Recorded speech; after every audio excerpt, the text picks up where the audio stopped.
अस्सलाम वालेकुम। आज से हम एक और प्रोजेक्ट के ऊपर वर्किंग स्टार्ट करने वाले हैं जिसका नेम है simulating a double spending attack in blockchain.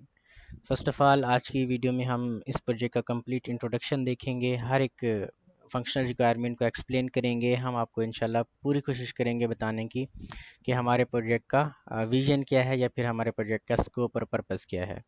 जब तक आप लोगों को इसके स्कोप या पर्पस का आइडिया नहीं होगा तब तक आप लोगों को इसमें रिक्वायरमेंट्स वगैरह को समझ नहीं आएगी और तब तक आप अच्छे से अपने प्रोजेक्ट को एक्सप्लेन नहीं कर पाएंगे टीचर के सामने। ठीक है, तो हमारा जो प्रोजेक्ट है जिस तरह नाम से ही ज़ाहिर हो रहा है, simulate a double spending attack in blockchain, यानी एक ब्लॉकचेन है जिसके ऊपर हमने डबल स्पेंडिंग अटैक को अकर करना है। अब ये ब्लॉकचेन क्या होती है, सबसे पहले हम उसको समझते हैं, फिर डबल स्पेंडिंग अटैक क्या होता है, फिर हम उसको समझते हैं। ठीक है, देखें ब्लॉकचेन आपके पास एक चेन ऑफ ब्लॉक्स होती है। चेन ऑफ ब्लॉक्स क्या क्या मतलब होता है कि जिसमें डिफरेंट ब्लॉक एक दूसरे के साथ जुड़े होते हैं। ठीक है, असल में ब्लॉकचेन आपका डिसेंट्रलाइज्ड डिजिटल लेजर सिस्टम होता है। लेजर सिस्टम का क्या मतलब होता है कि एक ऐसा सिस्टम जिसमें हम अपना रिकॉर्ड वगैरह रखते हैं। ठीक है, क्या रिकॉर्ड रखते हैं, लाइक के रियल लाइफ में जब हम कोई काम करते हैं तो हम एक नोटबुक बना लेते हैं। ठीक है, उस नोटबुक के अंदर हम किसी एक बंदे का खाता लिखते हैं कि इस बंदे ने फ़िलाने टाइम पे हमसे ये चीज़ ली थी और इतने पैसे दिए थे। ठीक है, तो ब्लॉकचेन भी यही है। ब्लॉकचेन के अंदर हमारा जो काम होता है वो ब्लॉक्स के अंदर होता है, जबकि हमारी जो रियल लाइफ के अंदर हमारा जो काम होता है वो डिजिटल एसेट्स में होता है। डिजिटल एसेट्स नहीं बल्कि फ़िज़िकल एसेट्स में होता है। ठीक है, तो ब्लॉकचेन आपका क्या है, ये डिजिटल लेजर सिस्टम आपके पास एक तरह से बन जाता है, जो कि जिसमें मुख्तलिफ किस्म के ब्लॉक्स होते हैं जिसमें हमारा डेटा स्टोर होता है। ठीक है, अब ये ब्लॉक्स क्या काम करते हैं, ठीक है, तो वो हम देखते हैं। सबसे पहले हम एक आपको विजुलाइज करवाते हैं कि एक ब्लॉकचेन होती क्या है। जिस तरह आजकल एक बिटकॉइन ट्रेंडिंग के अंदर है, तो बिटकॉइन भी एक तरह की ब्लॉकचेन के ऊपर ही चल रहा है। फ़र्ज़ करें कि ये एक ब्लॉकचेन है बिटकॉइन की। ठीक है, इसमें अब छोटे छोटे ब्लॉक हैं। वो कैसे ब्लॉक हैं, फ़र्ज़ करें कि ये ब्लॉक वन है आपके पास, फिर फ़र्ज़ करें कि ये ब्लॉक टू है आपके पास। ठीक है, फ़र्ज़ करें कि ये ब्लॉक थ्री है आपके पास, ये ब्लॉक फोर है आपके पास। इसी तरह थाउजेंड्स या अरबों खरबों कितने भी ब्लॉक्स हो सकते हैं एक ब्लॉक चेन के अंदर। ठीक है, इन ब्लॉक्स का मतलब है कि इनके अंदर हमने क्या स्टोर करवाया हुआ है, इनके अंदर हमने कोई ना कोई डेटा स्टोर करवाया हुआ है। डेटा स्टोर कैसे करवाया होता है, डेटा स्टोर का मतलब ये है कि इनकी वैल्यू क्या है। ठीक है, जब भी कोई बंदा एक ब्लॉक को माइन करता है तो उसे माइनिंग प्रॉफिट मिलता है या फिर उसे माइनिंग रिवार्ड मिलता है। ठीक है, लाइक कि एक बिटकॉइन उसका माइनिंग रिवार्ड हो गया, दो बिटकॉइन उसका माइनिंग रिवार्ड हो गया, तीन बिटकॉइन माइनिंग रिवार्ड हो गया और फोर बिटकॉइन माइनिंग रिवार्ड हो गया। ठीक है, लेकिन जब हम इन ब्लॉक्स को आपस में जोड़ते हैं, ठीक है, तो अभी हम ए ब्लॉक वन को ब्लॉक टू के साथ जोड़ रहे हैं, ब्लॉक टू को ब्लॉक थ्री के साथ जोड़ रहे हैं, ब्लॉक थ्री को ब्लॉक फोर के साथ जोड़ रहे हैं, तो ये चेन ऑफ ब्लॉक्स आपके पास एक ब्लॉक चेन बनती है। ठीक है, तो यही सिस्टम हमारे पास ये एक ब्लॉक चेन होता है। ठीक है, अब इस ब्लॉकचेन का क्या फ़ायदा है, हम तो एक डेटाबेस भी बना सकते हैं। ब्लॉकचेन हम क्यों यूज़ करते हैं, ब्लॉकचेन हम इसलिए यूज़ करते हैं क्योंकि इनको हम चेंज नहीं कर सकेंगे। इनकी जो भी हमारे पास वैल्यूज़ होती हैं उन वैल्यूज़ को हम चेंज नहीं कर सकते। अगर हम किसी एक कॉइन के अंदर या फिर किसी एक ब्लॉक के अंदर कोई भी वैल्यू चेंज करेंगे तो उसका इफ़ेक्ट सारे ब्लॉक्स के अंदर पड़ेगा। लाइक कि हमारे पास इस ब्लॉक का जो कोड है, ठीक है, ये हैश के अंदर हम काम करते हैं, हैशिंग ब्लॉक्स इनको हम कहते हैं। रियल में भी हम इसकी कोडिंग करेंगे तो आपको समझ आ जाएगा। फ़र्ज़ करें कि इसका जो कोड है वो है 4576E। ठीक है, तो और ये फर्स्ट ब्लॉक आपके पास बन जाएगा, ये फर्स्ट ब्लॉक है और इसका जो हैश कोड आपके पास है वो ये वाला है। ठीक है, दूसरा ब्लॉक है इसी तरह इसका जो, क्योंकि ये आपस में लिंक्ड हैं, जब हम दो ब्लॉक को आपस में लिंक्ड करते हैं तो उसके जो पिछले ब्लॉक का हैश होता है वो हमारे पास प्रीवियस हैश बन जाता है और अगले ब्लॉक का जो न्यू हैश होता है वो हमारे पास उस ब्लॉक का हैश बन जाता है।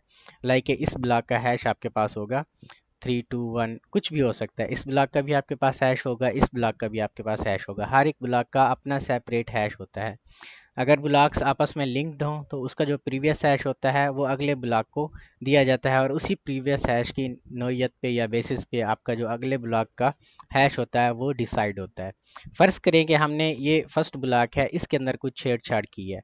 ठीक है, कोई भी अटैकर आया है उसने इस ब्लॉक के कोड को थोड़ा सा चेंज कर लिया है, तो इसका इफ़ेक्ट जो है वो पूरी ब्लॉकचेन के अंदर पड़ेगा, यानी जितने भी उस ब्लॉकचेन के अंदर ब्लॉक्स वगैरह होंगे उन सारे के सारे ब्लॉक्स के जितने भी कोड वगैरह होगा वो चेंज हो जाएगा।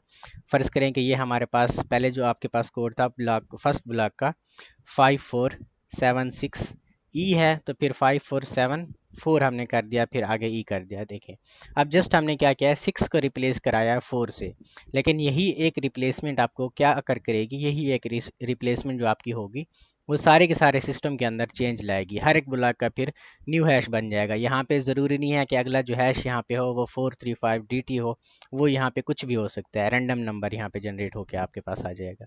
ठीक है, इस तरीके से हमारा जो ब्लॉकचेन होता है वो सिक्योर होता है। लेकिन क्योंकि हैकिंग का ज़माना भी है, ठीक है, तो ब्लॉकचेन के अंदर मुख्तलिफ तरह के अटैक्स वगैरह भी होते रहते हैं, जिनमें डबल स्पेंडिंग अटैक भी आपके पास एक अटैक है और इसको हमने अकर करना है।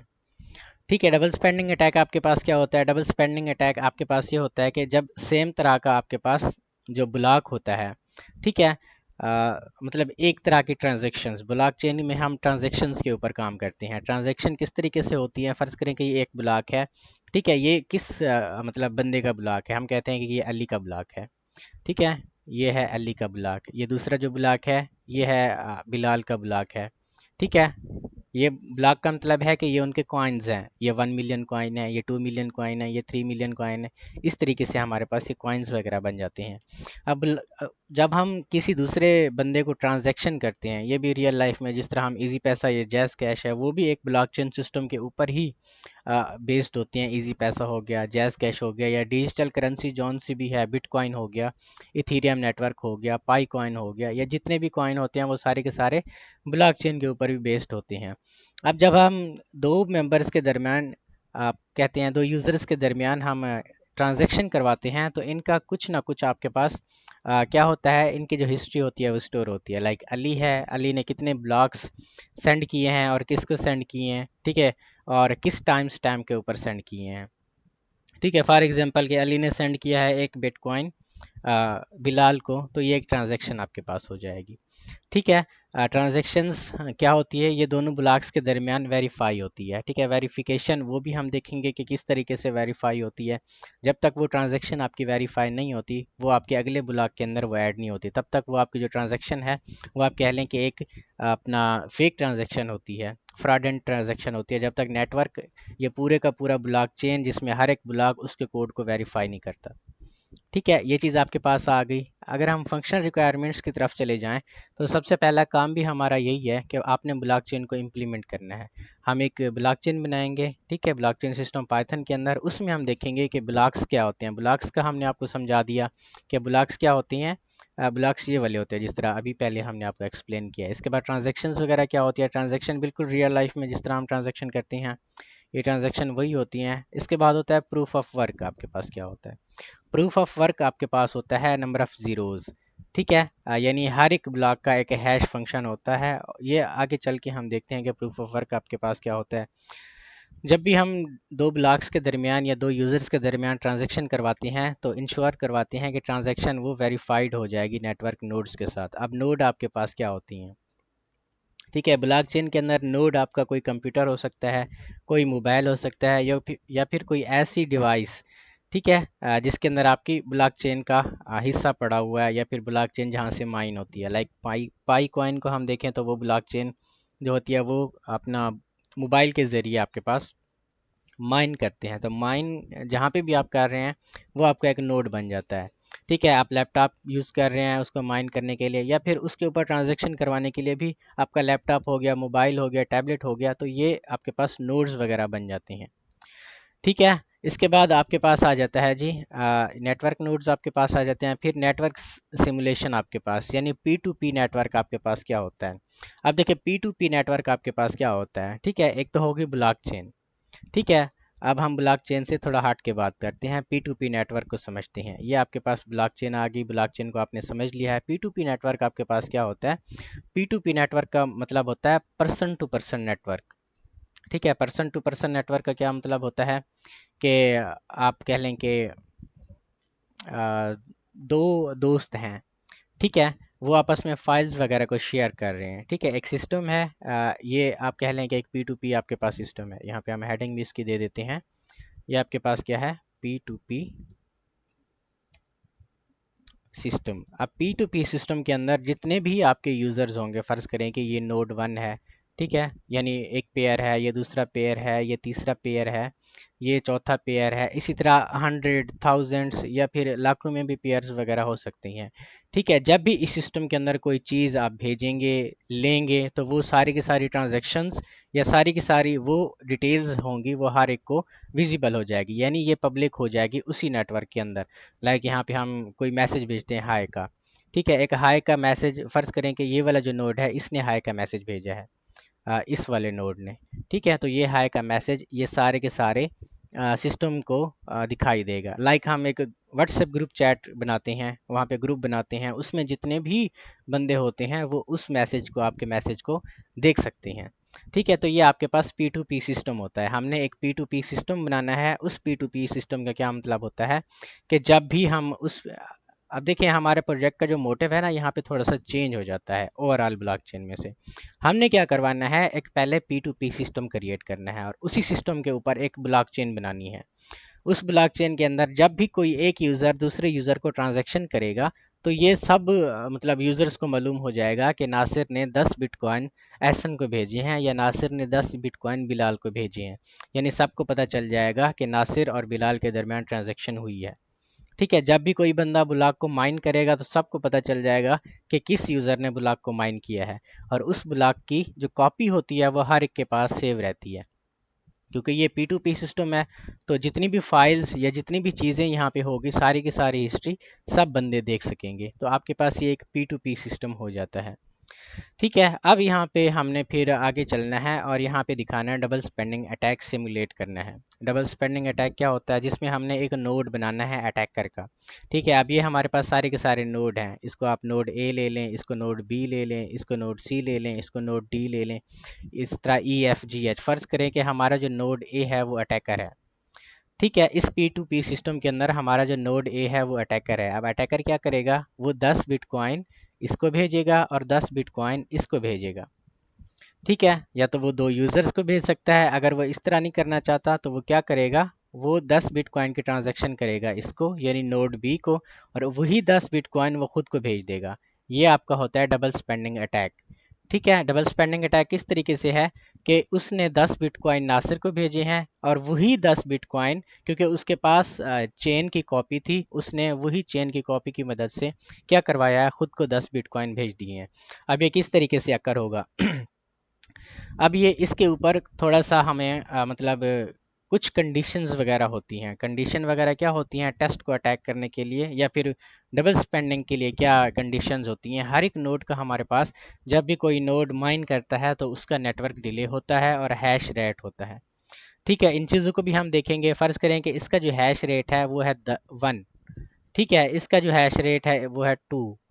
ठीक है, अब जो अटैकर होगा, अगर उसे डबल स्पेंडिंग अपनी कामयाब बनानी है तो सारे नोड्स में से उसका जो हैश रेट है वो ज़्यादा होना चाहिए। ठीक है, ये 1 है, ये 2 है, तो इसका हैश रेट हम 100 कर लेते हैं। ठीक है, अब ये जो अटैकर है ये क्या करेगा, अब हैश रेट होता क्या है, हैश रेट का मतलब है कि उसके पास माइनिंग की पावर है। बाकी अगर माइनिंग करने के लिए 10 दिन लगाते हैं तो उसका हैश रेट ज़्यादा है, वो माइनिंग के लिए 2 दिन लगाता है एक ब्लॉक को माइन करने के लिए। ठीक है, इसी तरह जब वो ट्रांजैक्शन करता है, अगर वो 10 बिटकॉइन की ट्रांजैक्शन नोड बी को करता है तो नोड बी का जो नेटवर्क है वो इतना स्लो है कि वो 2 दिन लगा देता है ट्रांजैक्शन को वेरीफाई करने में। जब तक यहाँ से वो ट्रांजैक्शन को वेरीफाई करता है, क्योंकि ट्रांजैक्शन तो पेंडिंग में पड़ी होती है, क्योंकि नेटवर्क ने ट्रांजैक्शन को पहले वेरीफाई करना है कि हाँ वो ठीक ट्रांजैक्शन है, उसमें जो ब्लॉकचेन का हैश कोड है वो ठीक तरह से अकर हो रहा है या नहीं। ठीक है, तो इसे जहाँ तक 10 दिन का वेट करना पड़ता है, वही वो एक दिन में अपना दोबारा से वही चेन को खुद के अंदर वेरीफाई करवा लेता है। ठीक है, फिर ये भाग जाता है। ठीक है, ये फुल बना जाता है, उसको कहता है मैंने तो ट्रांजैक्शन कर दिया है। अगर हम रियल सिस्टम में देखें तो डबल स्पेंडिंग अटैक क्या होता है, double spending attack real life में अगर हम देखें तो एक हम 100 रुपीज़ का नोट है। ठीक है, उसको हम सेम नोट को दो जगहों पे यूज़ करते हैं। ठीक है, या फिर 2 बिटकॉइन है, उसको हम एक शॉप के ऊपर दो मुख्तलिफ चीज़ें ख़रीदने के लिए यूज़ करते हैं। जब तक एक चीज़ की ट्रांजैक्शन हमारी वेरीफाई होती है, हम उसी ट्रांजैक्शन से दूसरी चीज़ भी ख़रीद लेते हैं। ठीक है, इसके लिए कुछ आपके पास जो चीज़ें रिक्वायर्ड होती है वो यही है कि आपके पास जो नेटवर्क डिले है वो कितना है, आपके पास जो हैश रेट है वो कितना है। ठीक है, हमेशा जो अटैकर होगा उसका जो हैश रेट होगा वो आपका ज़्यादा होगा और नेटवर्क डिले कम होगा। ठीक है, ये एक दूसरे के इन्वर्सली प्रोपोर्शनल है। हैश रेट हमने आपको बता दिया कि हैश रेट जो होता है वो माइनिंग पावर है आपकी। ठीक है, और नेटवर्क डिले आपके पास क्या है कि कितने सेकंड्स या कितना टाइम लेता है वो एक ब्लॉक को वेरीफाई करने के लिए या एक ट्रांजैक्शन को वेरीफाई करने के लिए। ठीक है, अब यहाँ पे आपको अटैकर का भी समझ आ गया है कि अटैकर आपके पास क्या होता है। तो ये आपके 4 रिक्वायरमेंट हैं। अगर हम प्रोटोटाइप को भी देखें तो इसमें यही 4 रिक्वायरमेंट्स का हमारे पास जिक्र है। अब क्योंकि फाइनल तक हम ये लेक्चर लेके चलेंगे इंशाल्लाह, तो फाइनल की जो रिक्वायरमेंट है फिर हमने इवेल्युएट करना है effectiveness of different attack strategies. ठीक है, वो स्ट्रेटजीज आपके पास क्या होती हैं। कभी हमने नेटवर्क डिले ज़्यादा रखना है, हैश रेट कम रखना है। ठीक है, कभी यहाँ पे 100 हैश रेट हमने रख लेना है, कभी यहाँ पे 50 कर लेना है, कभी 0 भी कर सकते हैं। ठीक है, क्योंकि हमने डिफरेंट तरह के अटैक्स को कंडीशन डिफरेंट कंडीशन के अंदर टेस्ट टेस्ट करना है अपने अटैक्स वगैरह को।